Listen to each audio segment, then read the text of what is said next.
I want to make the most important video you will ever hear in your lifetime.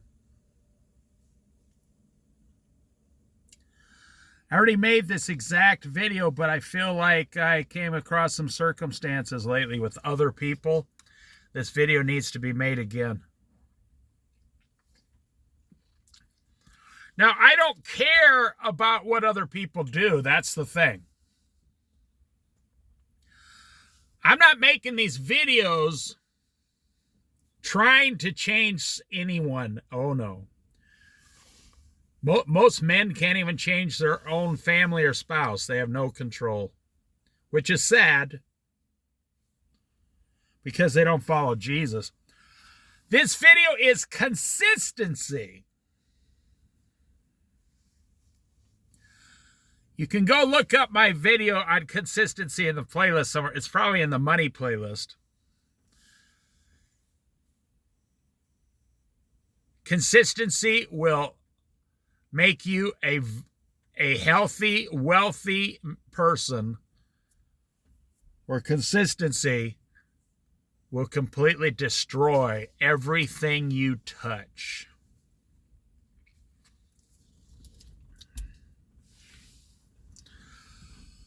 So you got,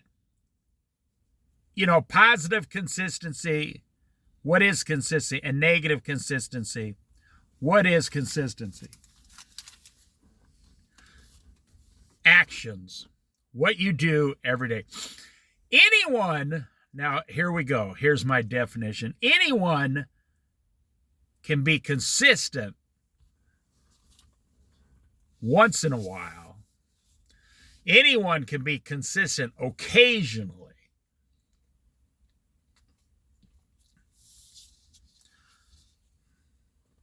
I mean, even a broken clock is right twice a day. But out of a 24-hour day, that's less than 1%.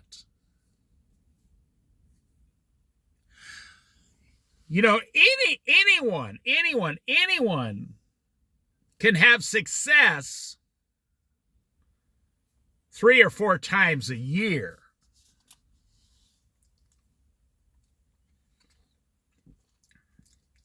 But what about consistency? When you add consistency to what you're doing,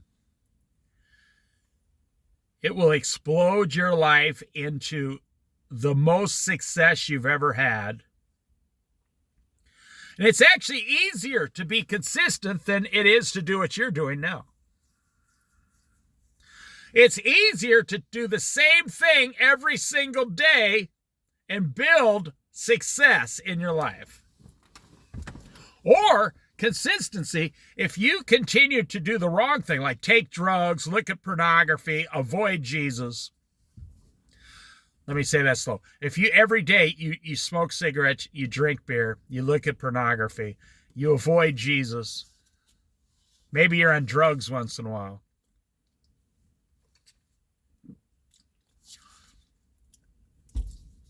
If you do those things once in a while, like once every 2 or 3 months, it probably won't destroy you. If you practice daily doing that, it will destroy you, and the Bible says you will be destroyed quickly. It says the sluggard. Why does it call you a sluggard? Because God gave you life, and you're treating that life with contempt.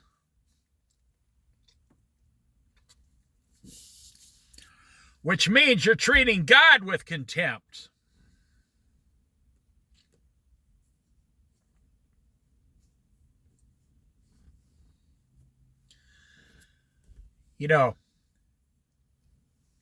Then you will be completely destroyed. The Bible says you will look up one day and be completely destroyed.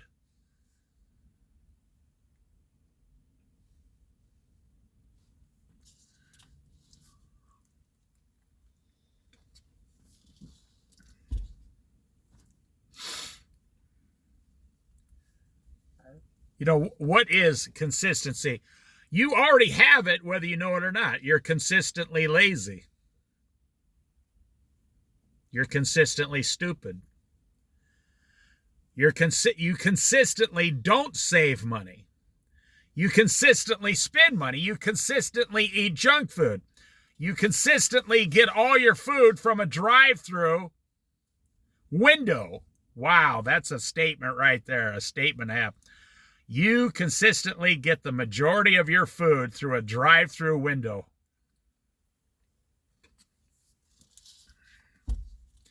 You have no idea how that's destroying you.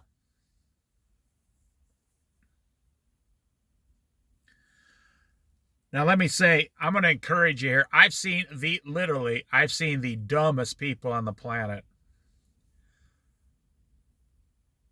save a couple $100,000. Work out. I knew a guy who was disabled, and he spent the first 40 years of his life like living around his mother, helping his mother. Nicest guy in the world. And he lifted weights 7 days a week. And this guy was he was amazingly strong.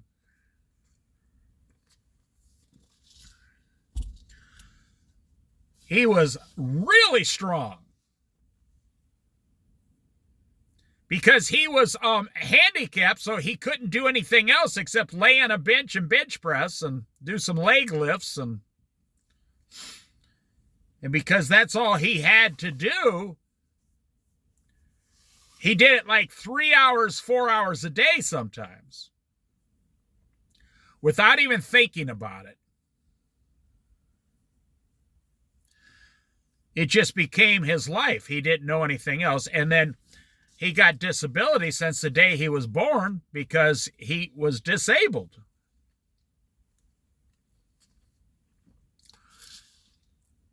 And he never spent any. It just all went in the bank.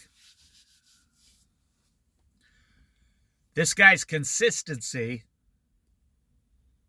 made him more successful than anybody else. Do you realize you go to work consistently 5, 6, some people 7 days a week? You consistently work 40 hours, 50, 60, some people work 70 hours a week. You've been doing this for 10 years, 15 years, 20 years, 25 years, 30 years, 35 years, and you are broke. And you are still in debt and broke. Why?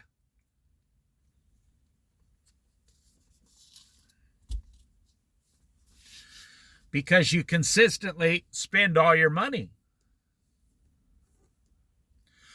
You know, it's a requirement in the Bible that you give money to the God causes and then you save money. It says, in a rich man's house are many good things. Well, how do you think he got those good things?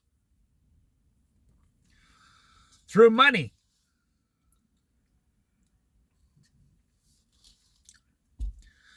I mean, God gave them to him, but he got them through consistently over time acquiring wealth. Not fast, but wealth.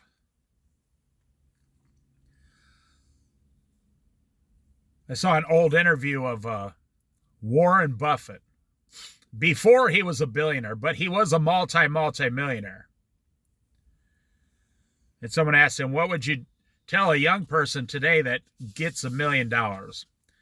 He said, put it into a kind of a medium growth index fund and go back to work and forget about it.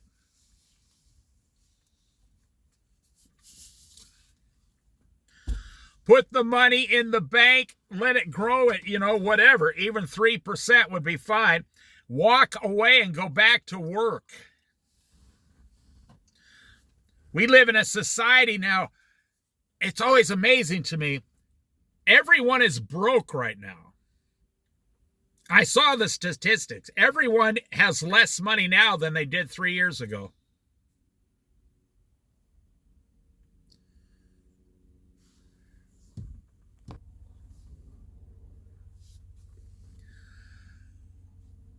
Because you wake up every day and you do the wrong thing.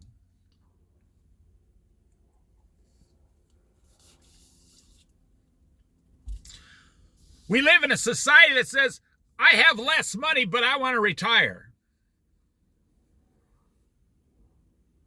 You got to be kidding.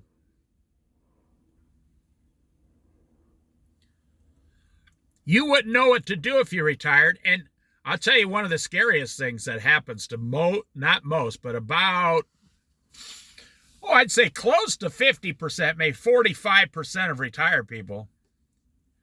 They retire like they're still, and let's say they were making, bringing home $80,000 a year with their wife. And they got $800,000 in the bank, and they go out and for 5 or 6 or 7 years, they live on $80,000 a year. They just keep paying themselves like they were at work, and they wake up at 75 years old, almost broke, and now they can't go back to work. Because their desires. Now, what is driving your consistency? Your desires to have something. Oh, I want to make this person happy. Oh, I want to send this person birthday presents. Oh, I want to send this person. Oh, I want to go to, to Cancun. I want to go to Vegas. I want to go here. I want to go there. I want a new car. I want patio furniture. We're going to have patio furniture this year outside. We're going to enjoy this summer. We're going to go down and spend $999 on patio furniture.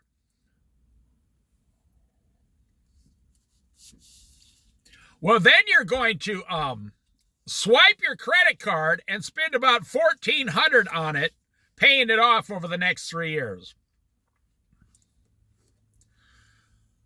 Because you have an idea of life that's not realistic.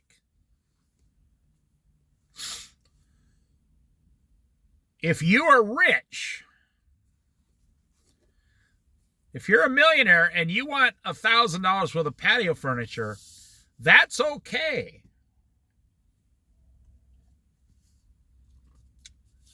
Now me, I would turn that patio furniture into a Bible study. I would invite all my friends and stuff over to sit outside, drink lemonade, and study the Bible once a week. Then God could approve that patio furniture, and you're telling people about Christ, and they're getting ideas out, and you're reading the Bible together. So where did I learn this consistency? Well, from Jesus first, but from my dad. The world's most consistent man to have ever lived.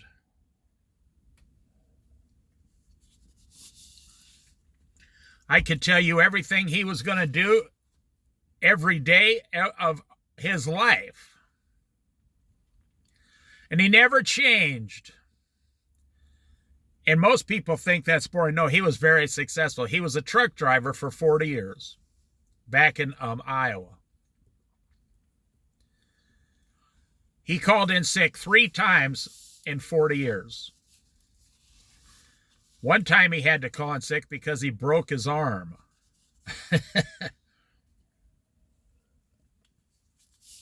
Say, well, wasn't he off work? No, he broke his arm like on a Thursday, fell off the truck, and on a Friday,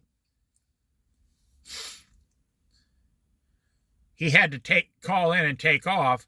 He was off Saturday and Sunday, and on Monday, he actually went back to work and drove the truck with a broken arm. It wasn't the arm that shifted the gears.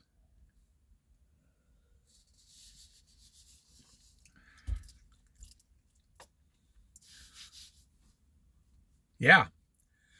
Well, this was a long time ago, so, and he was completely fine. And on Sundays, he worked 6 days a week. On Sundays, he built a 3 or 4 bedroom house from the basement. We built a basement, a 4-bedroom house with our own 2 hands on Sundays and on his vacations for 2 weeks in the summer. My dad, in 2 weeks, just me and him could build an entire, room on the entire house in 2 weeks. Now, I was only about 12 years old, so I learned all that. And then we built a 3-car garage, a John Deere tractor. My dad planted 100 trees and about 30 fruit trees on 10 acres. He landscaped the whole place himself with a John Deere tractor. My dad was born right after the Great Depression on a farm in Iowa with 6 brothers and 1 sister.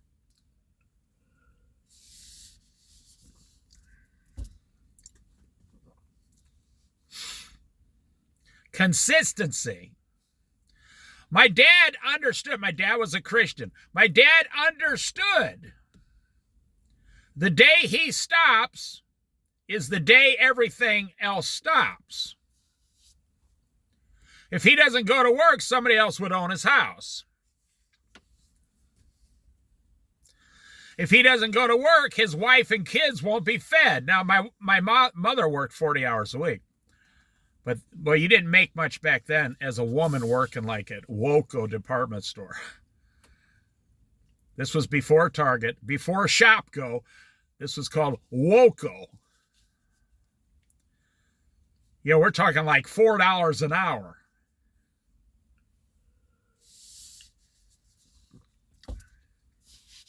And she was happy to have it. And my parents weren't rich. No, they were just middle class. And the reason they were able to do all that is because they did the work themselves, so they didn't really pay hardly anyone else to do the work. They went down and bought the wood, put it in the back of the 1967 Chevy C10 truck, 350 engine, drove it home, and slapped it up on the house.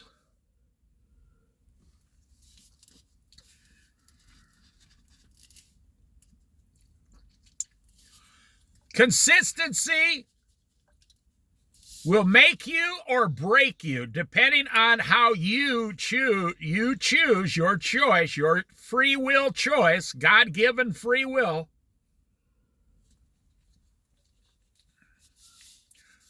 So you got $1,000 in the bank. You get to decide, you and you alone, how am I going to spend that $1,000? Or am I going to let the $1,000 sit there and never touch it? Which one am I going to do?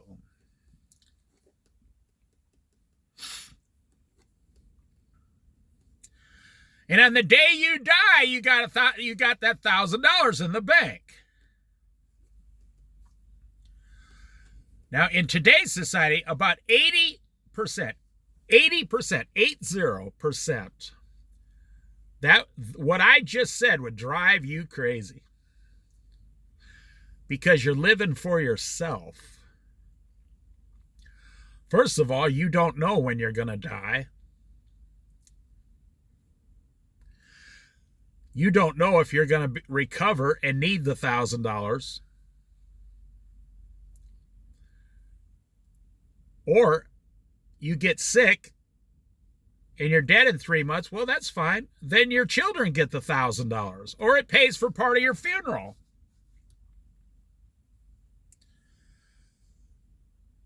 Let me tell you a story. I knew a guy. It's legal in Oregon if you have a family cemetery before, like some of the people in Oregon are actual pioneer families, like 3rd generation pioneer. Well, it's probably 4th generation now, pioneer families. They actually came over on the covered wagons, the Oregon Trail, even here on the coast.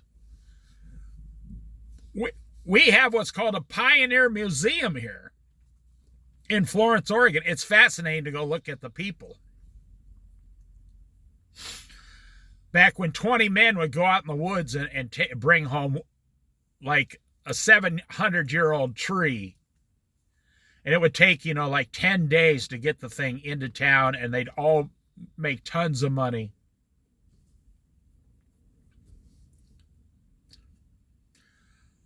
So if you had a family cemetery, like a little piece of land and a cemetery in the back of the land is that's where people would bury you, your family members.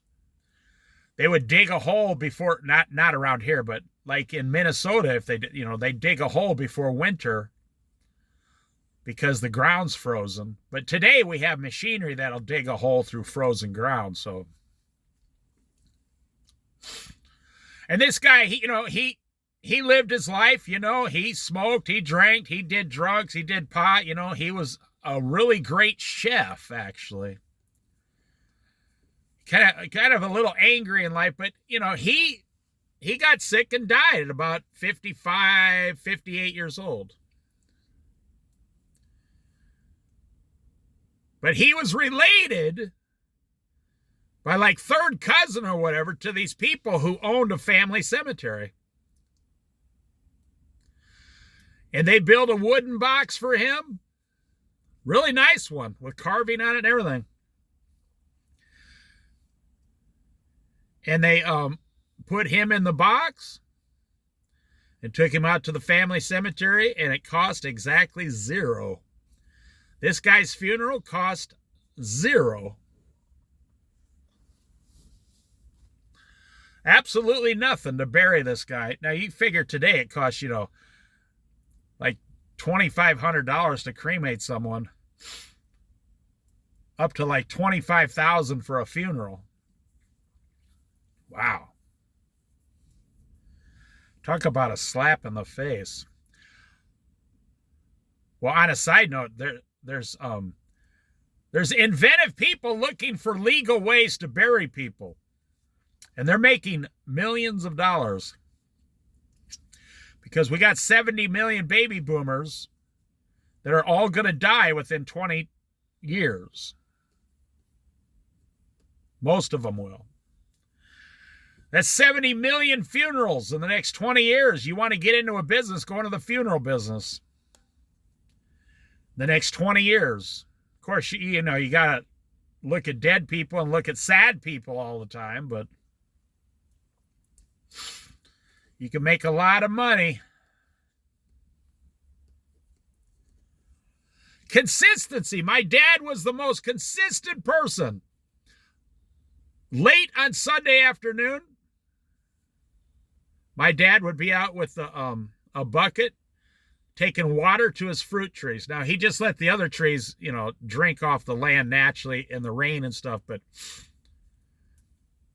it's funny, what my dad built was astonishing, what me and him and my mom built. When my dad died about 24 years ago,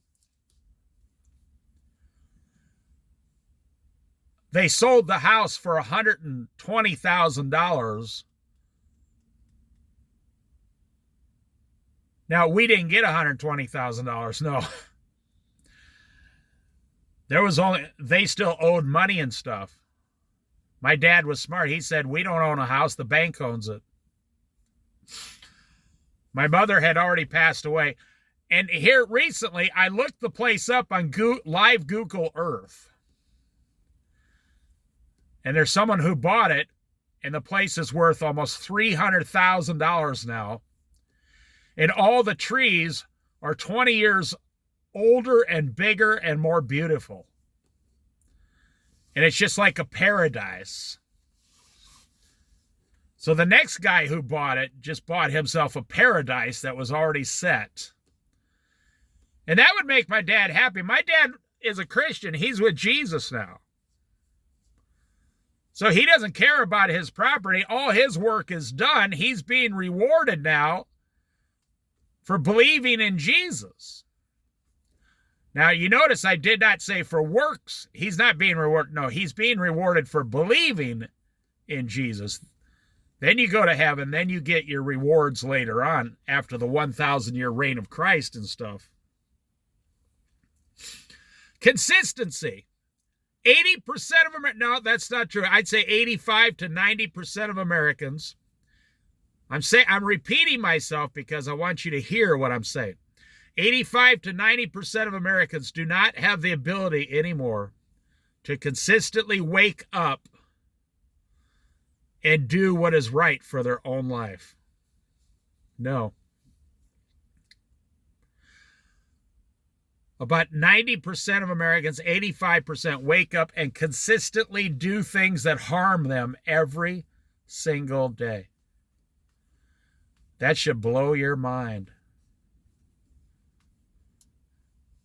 Because you're one of those people. You can name 3 or 4 things that harmed you this week that you chose to do. You spent money on something that you didn't need.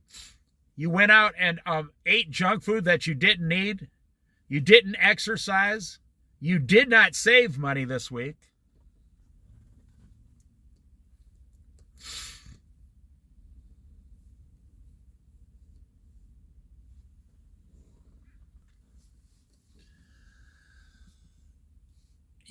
And you know, if you did not do those 4 things, your entire life would be better.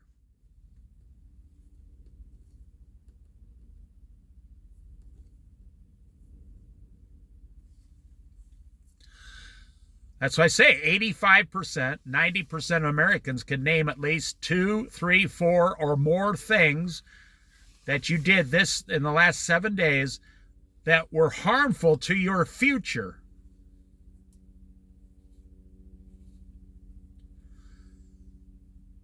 It's amazingly incredible. It just blows my mind. I'm not saying I'm better. I'm just telling you what is. Now, I don't make 3 or 4 mistakes every week like that. I've been doing this a long time. It doesn't make me a better person than you. It just makes me more successful than you. People used to look at my dad's house and go, how the hell where'd you get the money to buy this? And my dad say, well, one board at a time. We just build it one board at a time ourselves. Because my dad grew up on a farm in Iowa and with 5 older brothers. He was one of 6 brothers, 5 older brothers. He learned more about life than most people ever learn. He learned more about life before he was 16. And that's the thing. Before I was 18 years old, I learned everything my dad learned. There's 2 things that keep you away from being positively consistent all the time. 95% of all your choices are positive and consistent, and you never change. You probably live next to an old man or old woman down the street in your neighborhood. You know who they are. They do the same thing every day. And you think they're doing it because they're boring. No, they're not boring. They're successful. I will challenge you. Would you rather be successful at 3 things all the time or confusing at, 27 things all the time? Let's take like a cheeseburger. Nobody makes a cheeseburger better than you do, according to your taste buds. Who makes, I had a customer come in the restaurant once, says, do you make the best cheeseburger? I said, no, we don't. The guy goes, well, that's not a very good answer. I said, we make the second best cheeseburger. He goes, well, I'm going to the place that makes the best. He goes, where is it? I said, it's at your house. And the customer, he said, oh, okay, I see who I'm dealing with here. Okay, that's pretty good. I said, you make the best cheeseburger. You make the best cheeseburger. The one you like the best at your house. You know exactly how you want it. And it only costs 1/3 of what we're going to charge you. And the guy goes, Well, why the hell am I at a restaurant then talking to you? And he was smiling. I said, because your wife wants to go out to dinner and you want to stay married to her. And she started smiling. The guy said, man, that was the best answer I've ever heard. He said, about 20 minutes later, he said, you're right. I do make the best cheeseburger for me. So you're craving a cheeseburger.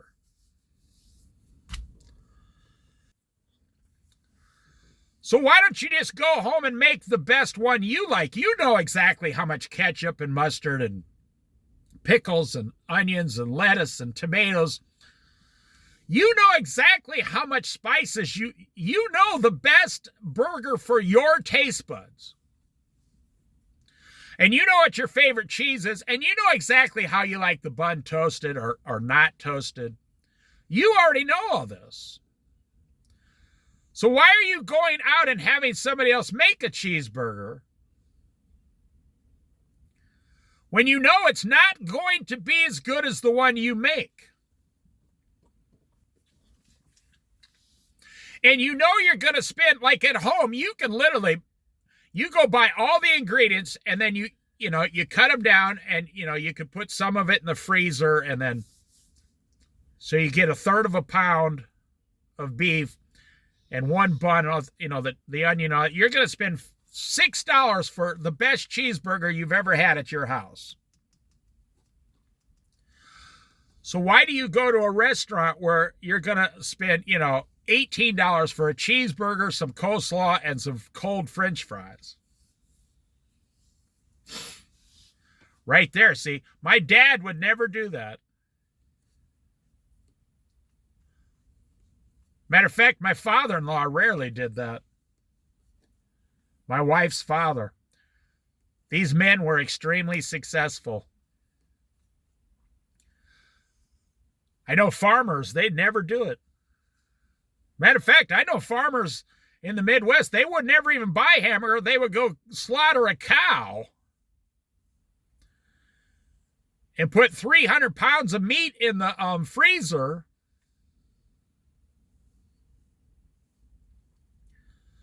And then they would give some to their family, and then they would sell some.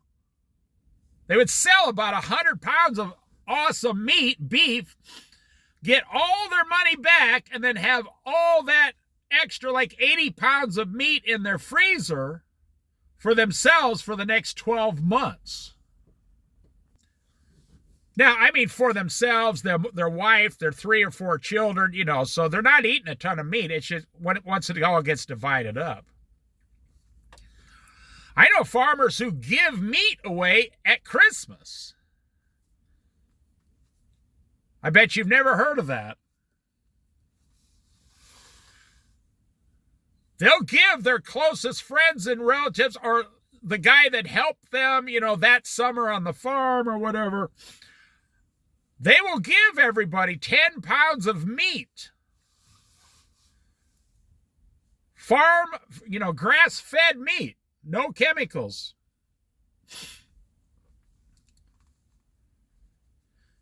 I mean, today, that'd be like a $250 gift. But back then, the farmer got it for like $25, and he would say, here's 10 pounds of meat. I had a friend last year. For his birthday, I got him a present.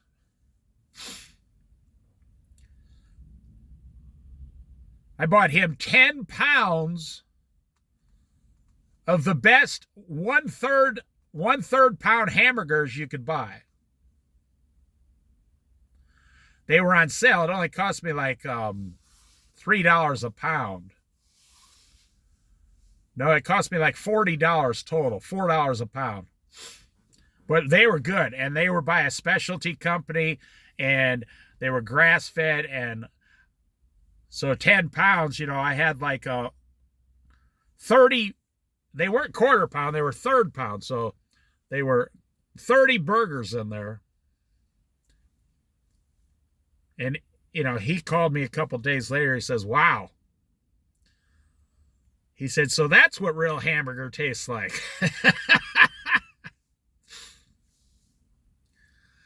I said, yep. You know, everybody buys the cheapest crap they can get their hands on. So let's shift gears here for a second. How about the water company? You know, the water plant, the water that comes out of the faucet in your house, or the water you use to flush your toilet, or the water in your shower, or the water in your sink you brush your teeth. That water is 99.9% consistent in America.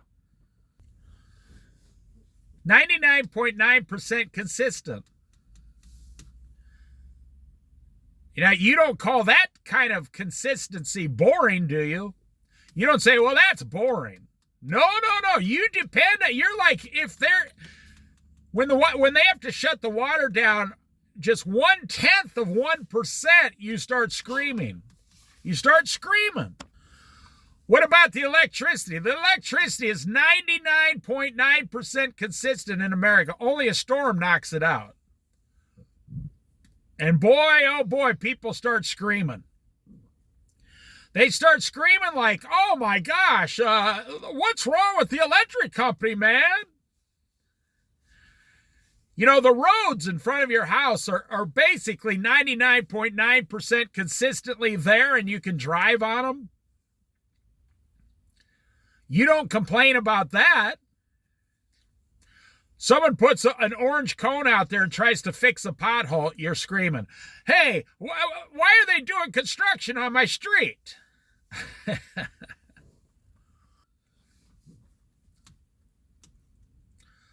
Consistency is the flour in the cake. Consistency is the glue in your life to be successful.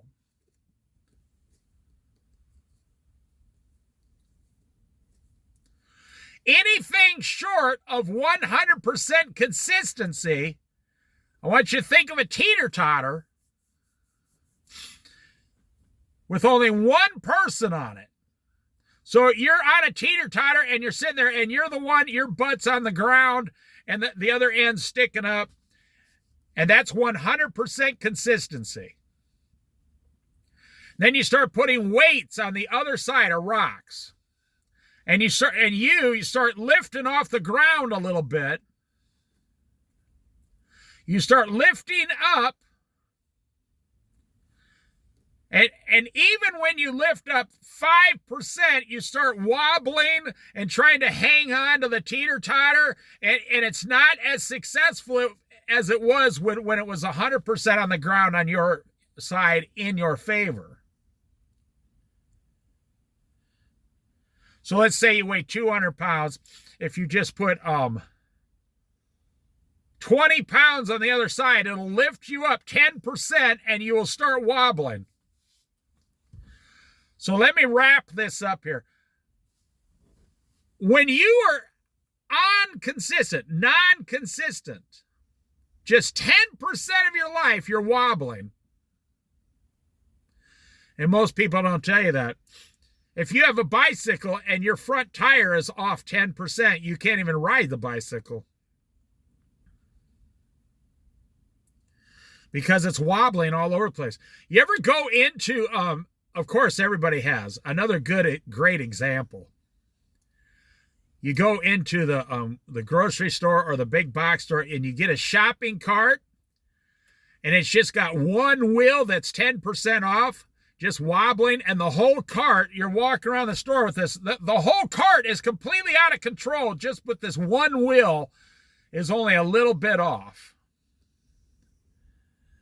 Why? Because they do not consistently clean the wheels. That's why they don't want to pay people.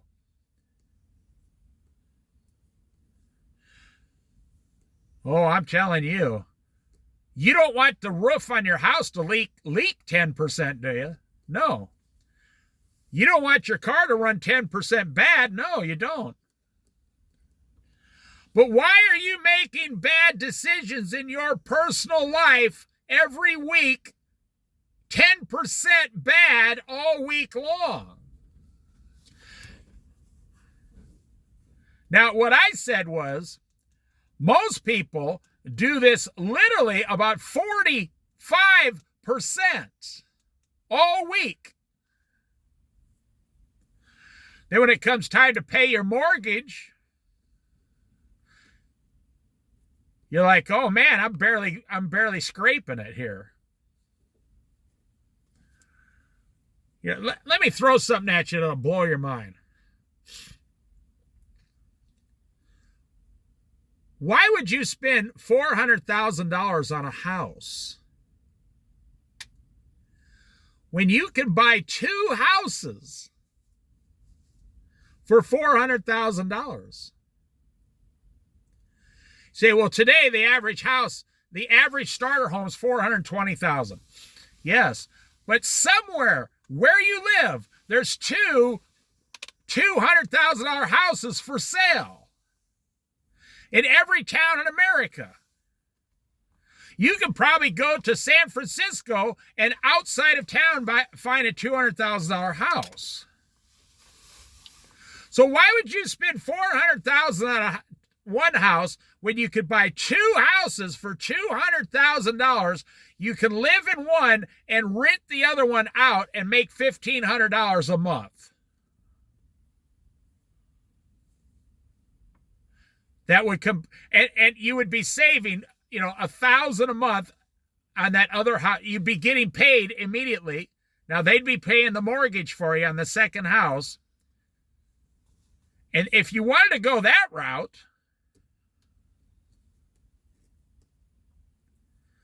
you could buy a house to live in and buy a rental property for the same exact money. It's kind of like the game Monopoly. You're going around the board buying houses and hotels, Well,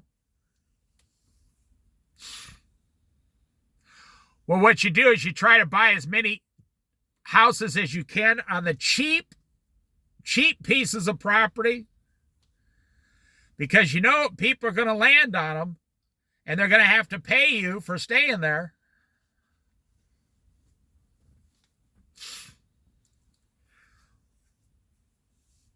You know what a rich man will do?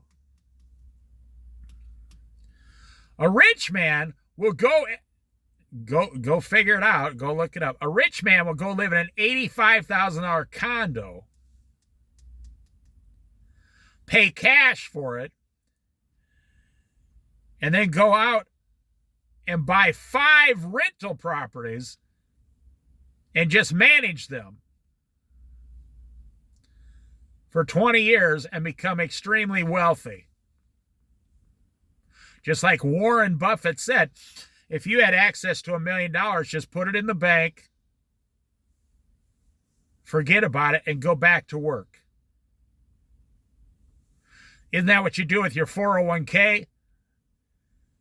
You put 3 or 4% in, and then if you're lucky enough to have a job that matches like 1 or 2%, or like half of it or something.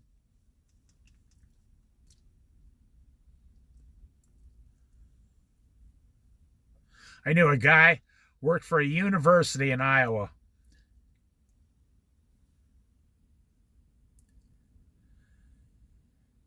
He worked for a university. And this university, on your 401k, matched, I'm not kidding, $2 for every dollar you put in a 401k, it matched you $2. The greatest 401k on planet Earth. I think they still do it. So if he would save $2,000 in 1 year, they would give him $4,000 into his account. He was already... Now, I asked him once, so what kind of percentage you get? He said, it doesn't matter. He said, I'm getting 200% interest every year when I get my match from the university. And they just consider it like part of his pay. So he would save $2,500 a year, and they would give him $5,000 in free money every year into his 401k.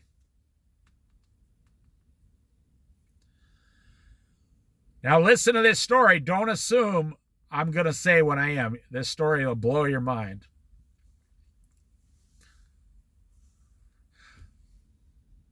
For 10 years, he was consistent. From like age 30 to 40, he was consistent.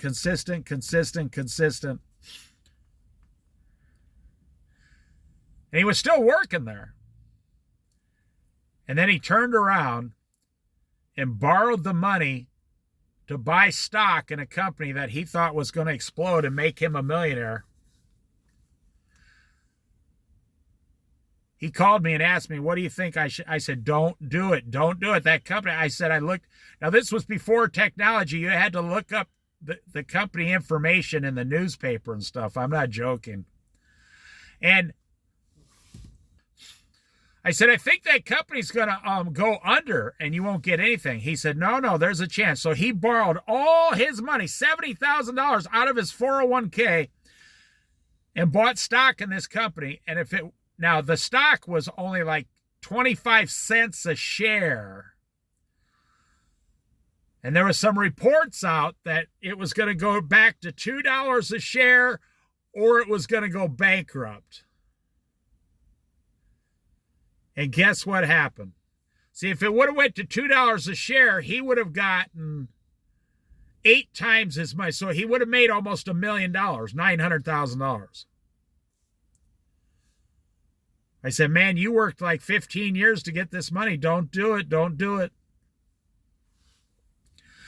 The company went bankrupt on Monday morning after he made the sale. And this was back when you could look up look up in the newspaper how many shares of this company bought and sold the day before.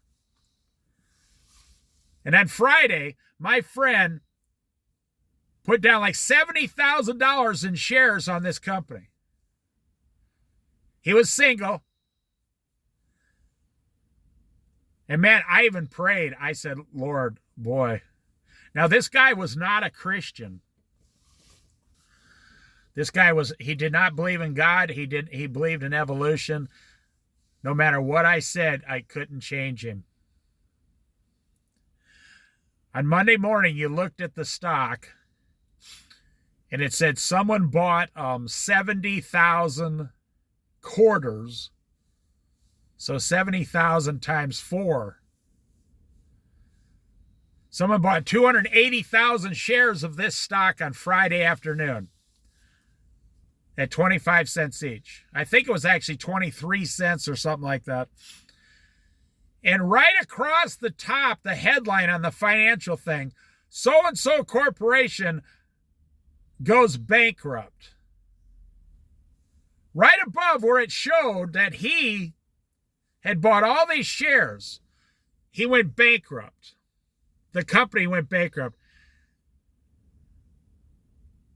And I talked to him like on Tuesday, and I said, wow, I'm sorry that happened to you, but he said, well, I should have listened to you. Because he couldn't legally take the money out of his 401k. He had to borrow it from a loan. So guess what he spent the next 10 years doing? Paying back the loan on his 401k. So not only did he lose all the money, he had to pay like 5% interest on it. Now, what is my point of telling you this story? I'll tell you. Because he was 99% consistent for 10 years. 10 or 15, whatever it was. My friend was 99% consistent. And for 1 week, he was 1% inconsistent.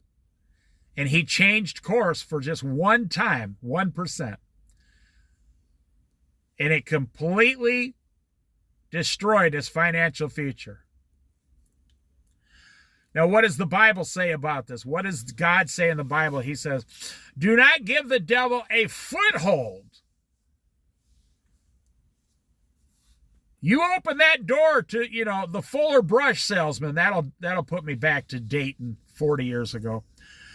You open the front door of your house to the Fuller Brush salesman and he gets his foot in that door, you're probably going to end up buying some brushes from Fuller Brush.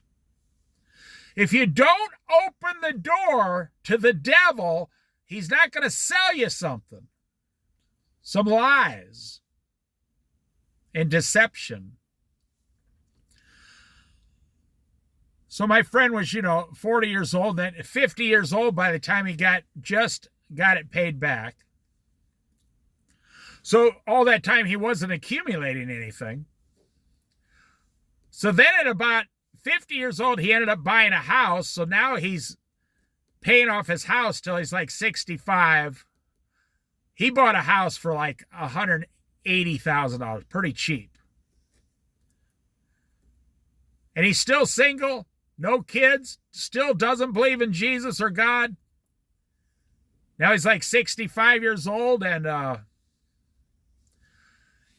now listen, the very thing he was trying to accomplish was becoming a millionaire, having $1 million.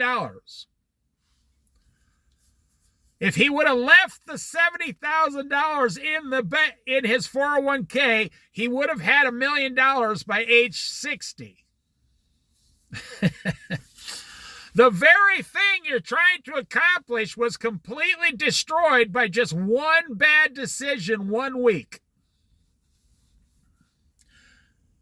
And I told him, I said, well, if you'd have read the Bible, I told him this before he did it.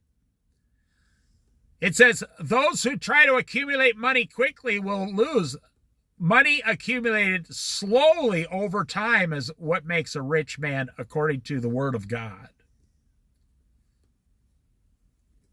How many people walk into a casino? You watch that Pawn Stars back in the day in Las Vegas, Pawn Stars. And people come and say, I want to sell this item, Now, I understand it's a show and all that. But they used to ask them, what are you going to use the money for? The people are like, this was my great-grandpa's Civil War rifle. It's a family heirloom. It's worth $12,000. And they're like, okay, we'll give you $7,000. And they agree on $7,500. What are you going to use the money for? And 50% of those people say, now it's just, what's the most common thing? They're in Las Vegas.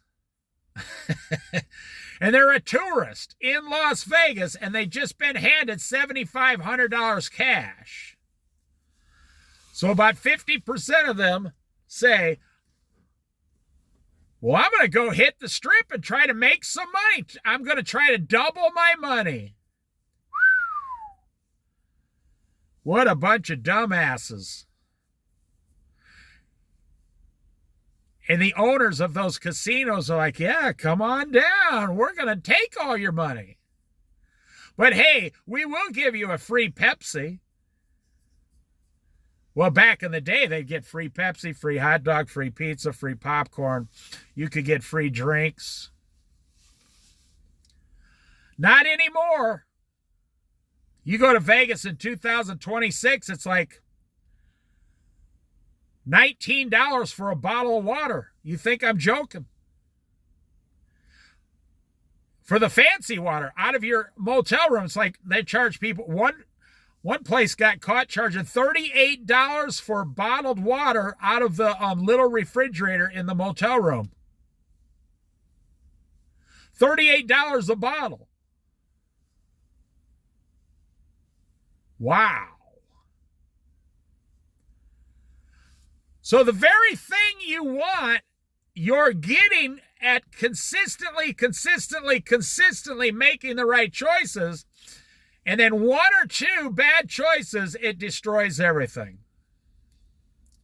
The prodigal son had everything he wanted in the world, but he told his father, I want my inheritance. I'm going to go try to double my money in Las Vegas. That's what he might as well said.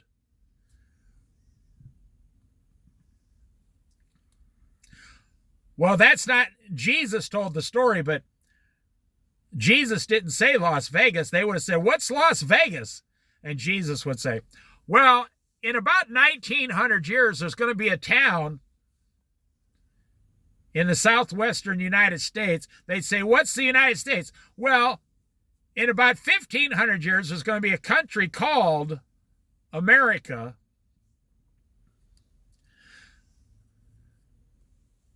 They say, well, what does this town do? Well, it specializes in taking people's money away from them. Well, how does they do that? Same old story. Wine, women, and song. Entertainment, fast women, and getting you drunk. Same old story. Same old, same old.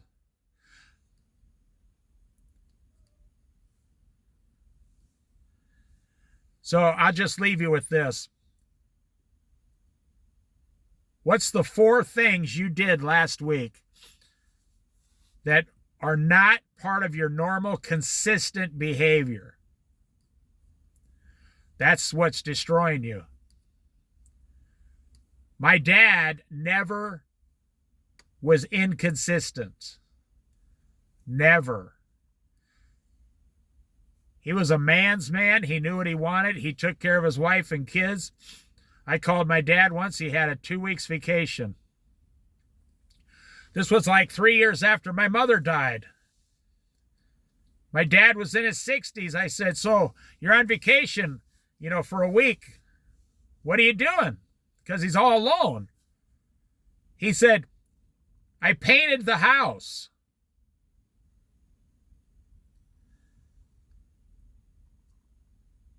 I said, what? You painted the whole house? I mean, it didn't surprise me. I grew up with him. He goes, yeah, it hadn't been painted about 8 years, so I painted the whole entire house with a brush myself and a ladder in 6 days. And then on the 7th day, I rested and looked at the house, and it looks fantastic. He said, yeah, I put a new coat on the whole house. It looks beautiful.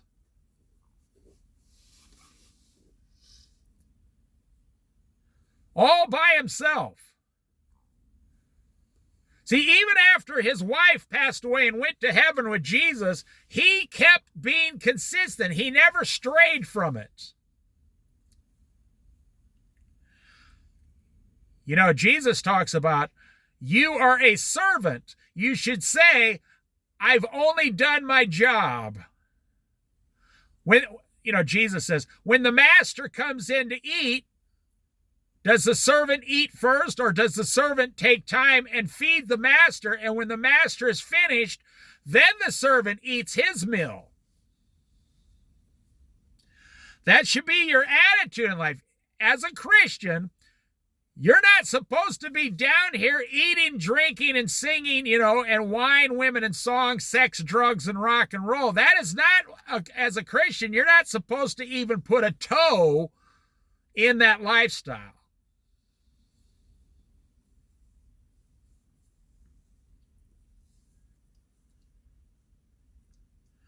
You are the servant. You're supposed to be serving Christ consistently. Now, what would happen if Jesus came over to your house, 10 times and you only fed him 8 times? Do you think he would thank you for feeding him 8 out of 10 times? You think the Lord would say, well, you got 80%, so I guess that's okay. No, he would ask you, where did you go the other 2 times, the 20%? Where did you go, disappear to?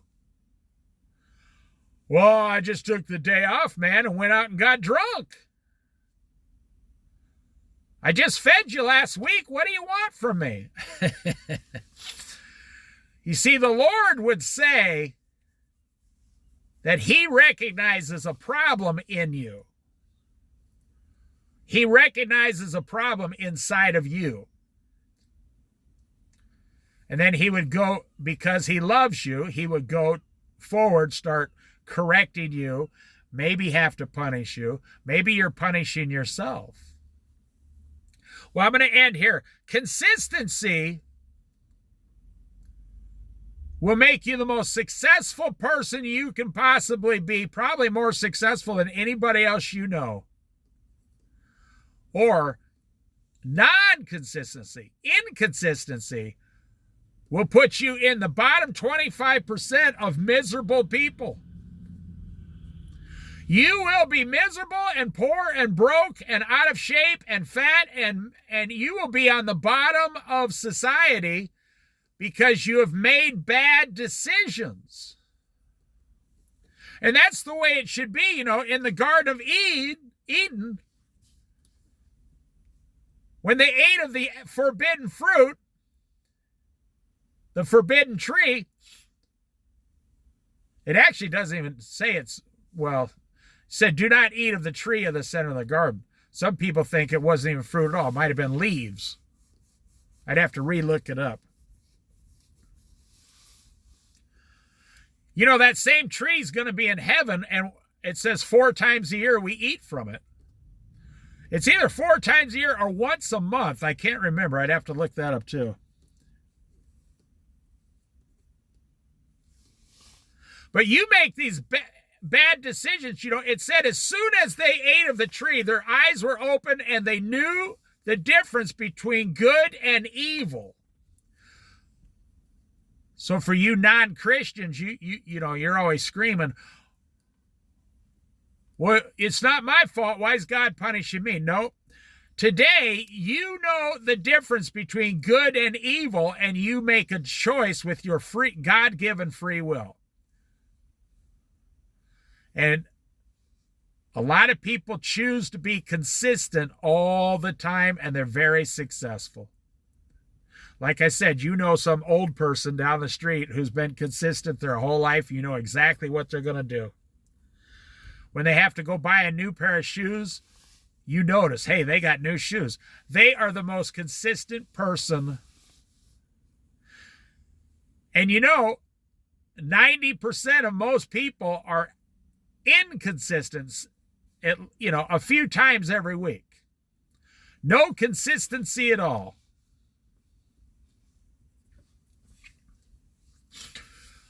The more consistent you are, the more successful you're going to be. I just thought I'd make a video about consistency because you only need 1% poison to kill a person. You only need to commit adultery 1% to destroy your whole marriage and your whole life.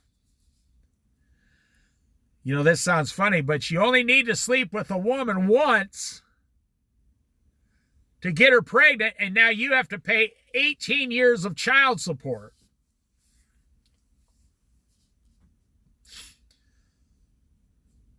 So it's the tiny things in life. That's why Jesus said, do not give the devil a foothold. Don't even let him in 1%. You know, the parable of the yeast in the bread dough, the yeast. 1% yeast in bread, you know, will ruin it. If you don't want yeast in there, it'll ruin it. Well, they ate a lot of flat bread back then. You know, if someone's allergic to peanuts, you know, you can't give them 1% peanuts. They'll be in the hospital.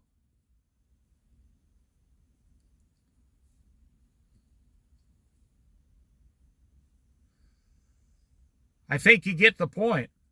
I will leave you with this. The most successful people you know in your personal life are the most consistent people you know.